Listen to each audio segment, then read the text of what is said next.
All right, folks. Quick review. Went out for a ride today with the new more Mafia ECU flash that's getting us 182-ish at the wheel and using the smoother B mode, but getting the crazy power of A mode. It's brilliant. This thing's just a different beast.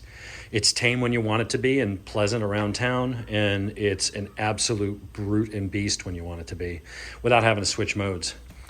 So I came home, changed the oil, switched over to the Motul 7100. That's the ester based.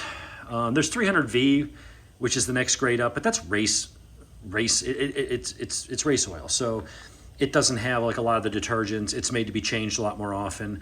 This is what's recommended for street bikes, but you can get it off Amazon for like 47 or 48 bucks shipped through Amazon Prime for 4 liters. So only a little bit more than I was paying for the whatchamacallit, the Maxima. And the Maxima comes in a 1 gallon. And this bike needs like 4 liters.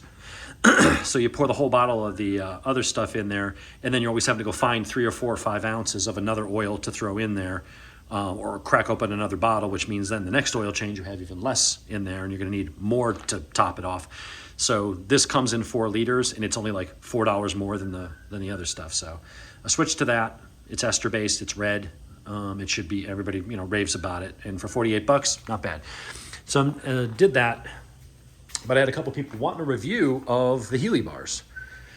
They're good. They work excellent. So far, it's and even my buddy that I was riding with said, you look like you're riding noticeably like you're more upright. It's still forward. I mean, you can see these are still, they're clip-ons, but they're no longer turned down and away from you. They're more swept back. They're a little more flat. They still tip down. They're not angled up. This point is higher than this point, but it's not a radical, type thing. And so I've been riding on it this way for a couple of rides now. Much more comfortable on the wrist. I'm also more upright. And so what I've noticed with that is when I'm more upright, I'm not craning my neck and having to bend my neck back as far to look straight forward ahead. My neck is at a more natural angle, so I'm not getting any tenseness on the back of my neck. With the slightly taller screen, I'm getting just as good a wind deflection as the regular screen I had with the lower bars. So far, it's been great. You drop them in, they're not cheap. There may be cheaper options that are more adjustable and stuff. I've had good luck with these. I've used them on 2 different bikes. They worked well, so when I find something that works really well, I just kind of stick with it. Maybe next time I'll go with one that's adjustable and I could play around with it. They were in stock. I had some points at Sport Bike Track Gear, so I just went ahead and got them. But they've been good. They're going to be brilliant on track. I can already tell from having ridden once in the mountains on them and riding around town and stuff like that. They're much better in just day-to-day riding and stuff, but you're still over the front. You still have that front end feel. You still can tuck in just as well underneath the screen. All it's really doing is taking your wrists from that kind of a goofy angle and making it more natural. That's it.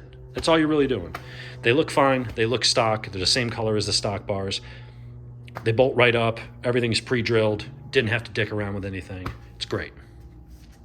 So she's pretty much ready for track. I've got all my protection, all that stuff.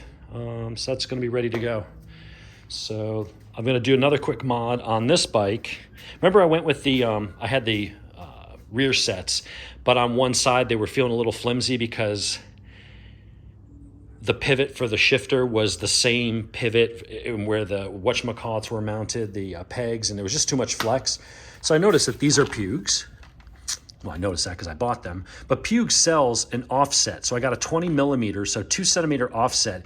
It's basically a cam. So I will pull this off from the Pug base, and then I could put that on there, and then I'll be able to move that in a 20 centimeter radius around. So I can move them a little higher and back, and I'll probably put them not too much higher, but just a little bit back to go with those lower, more forward bars so that my feet are a little more behind me. It feels awkward sometimes to lean forward over the bar like a sport bike when your feet are more directly underneath you. So I want to move it back and maybe a scooch higher so that it'll probably be about here. Just enough to change it a little bit and get my balance when I'm leaned over where I want it to be. We'll do a mod when I install them and compare it stock to whatever. But anyway, that's what we did. What was I going to say? Yeah, so anyway, that's the Helibars are great. So the bike, it's lifted right now, so the bike looks tall. It's because it's in a wheel chock and the back is up there, but it's almost level. But you can see the angle of that. You can see that it's still pretty flat. Just a good position. I highly recommend these. If you're, you know, if you're a smaller guy and you're just using it for track days, keep the stock ones. If you ride it all day and it's comfortable for you, keep the stock ones.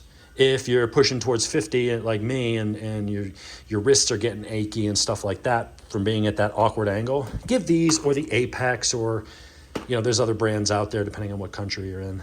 But it's definitely made the bike more comfortable, and it hasn't impaired the handling at all. When I had these on my Gixxer 750, it made it all day comfortable where I was able to ride up to the Dragon and back and stuff. You know, it's a 350-mile round trip.